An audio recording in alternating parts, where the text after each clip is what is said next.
La lluvia caía sin descanso sobre Madrid aquella noche. Lucía estaba sentada frente a la ventana de su pequeño apartamento, con una taza de café frío entre las manos. Hacía años que la lluvia no le parecía romántica, sino simplemente un reflejo del gris que a veces sentía por dentro. De repente, su teléfono vibró sobre la mesa.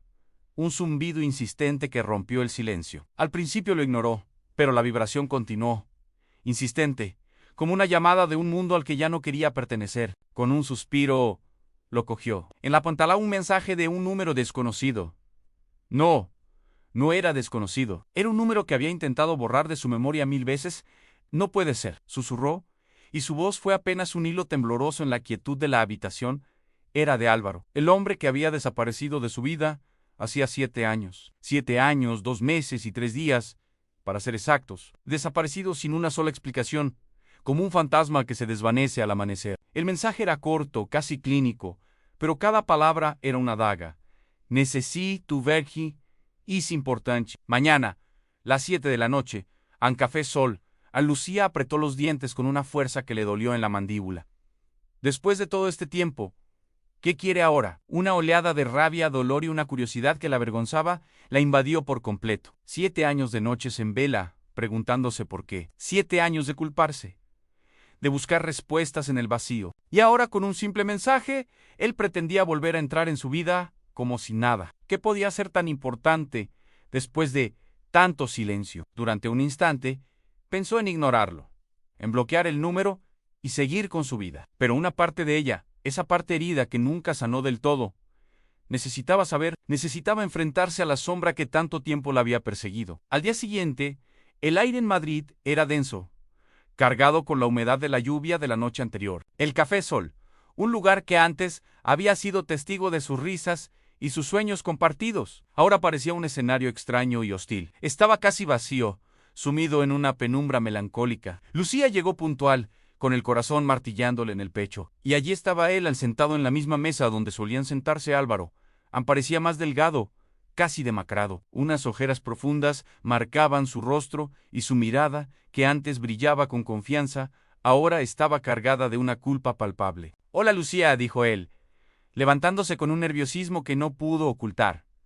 Su voz era un eco de lo que recordaba. Ella ni siquiera le devolvió el saludo. «No me llames así como si nada hubiera pasado», respondió con una frialdad que la sorprendió incluso a ella misma. Se sentó sin mirarlo, dejando su bolso sobre la silla vacía entre ellos, creando una barrera invisible. «Habla. ¿Por qué estoy aquí?» No había tiempo para formalidades, solo quería la verdad, sin importar lo dolorosa que fuera. Álvaro respiró hondo, como si buscara el aire que le faltaba. «¿Me fui porque tenía miedo? ¿Miedo?» La risa de Lucía fue un sonido amargo, cortante, que resonó en el silencio del café. ¿Miedo de qué? ¿De ser feliz? ¿De un futuro juntos? ¿Sabes cuánto duele que la persona que amas desaparezca de un día para otro? ¿Sabes lo que es despertarte cada mañana y sentir que te falta una parte del alma, sin entender por qué? ¿Tienes la más mínima idea del infierno que viví por tu cobardía? Tenía una hija, confesó él finalmente, y las palabras cayeron sobre la mesa como piedras. Estaba enferma, muy enferma, necesitaba todo mi tiempo y todo mi dinero. Me enteré poco antes de irme. Su madre y yo ya no estábamos juntos, pero era mi responsabilidad. Me consumió por completo. Por primera vez desde que llegó, Lucía levantó la vista y lo miró directamente a los ojos. Vio en ellos un abismo de dolor que no esperaba encontrar. ¿Una hija?, susurró, sintiendo como la rabia empezaba a mezclarse con una confusa compasión. ¿Por qué no me lo dijiste? Podríamos haberlo afrontado juntos. Yo te habría apoyado porque sabía que te perdería igual, respondió él, con la voz rota. Sabía que la situación me absorbería, que no tendría nada para darte. No quería arrastrarte a mi miseria, a los hospitales, a la incertidumbre. Pensé que era más fácil desaparecer, que así sufrirías menos ante. Y al final te perdí de todas formas, de la peor manera posible. Un silencio pesado, denso, cayó entre ellos. Un silencio lleno de lo que pudo haber sido y nunca fue. En los días que siguieron, Lucía se sintió como una detective en su propio pasado. La confesión de Álvaro había abierto una nueva herida, pero también una nueva necesidad de entender. No podía simplemente aceptar su historia, necesitaba pruebas, necesitaba que el rompecabezas de esos 7 años encajara. Empezó a investigar, usando viejos contactos y las redes sociales, con una determinación febril. Finalmente, Encontró lo que buscaba, un obituario online. La hija de Álvaro, una niña llamada Sofía, había fallecido hacía 3 años. 3 años así su hija había muerto. ¿Por qué él nunca intentó volver? ¿Por qué esperó 4 años más para enviarle ese mensaje? Volvió a citarlo, esta vez en un parque, un lugar neutral, sin recuerdos compartidos. Cuando lo enfrentó con la nueva información, Álvaro ni siquiera intentó negarlo. Simplemente bajó la cabeza, derrotado. Es verdad, admitió Sofía. Se fue hace 3 años. El dolor fue indescriptible. Después de eso, no supe cómo regresar. Me había acostumbrado a la soledad, al dolor. Se convirtió en mi única compañía. Volver a tu vida, a la luz, me parecía imposible. Me sentía un impostor. La soledad no te da derecho a romper vidas, contestó Lucía, y esta vez las lágrimas que tanto había contenido rodaron por sus mejillas. Eran lágrimas de rabia, de frustración. Yo tuve que construir mi vida sobre las ruinas que tú dejaste. Tuve que aprender a vivir sin ti, a sanar sola. Y cuando por fin lo estaba logrando, apareces tú con tus excusas y tus medias verdades. Mientras tanto, en su presencia, otra tormenta se estaba formando. Daniel, su novio, desde hacía 2 años, un hombre bueno y paciente, había notado su distancia, su mirada perdida. Una noche, mientras cenaban, él dejó los cubiertos a un lado y la miró con una tristeza que le partió el alma. ¿Hay alguien más, Lucía? Su pregunta fue directa.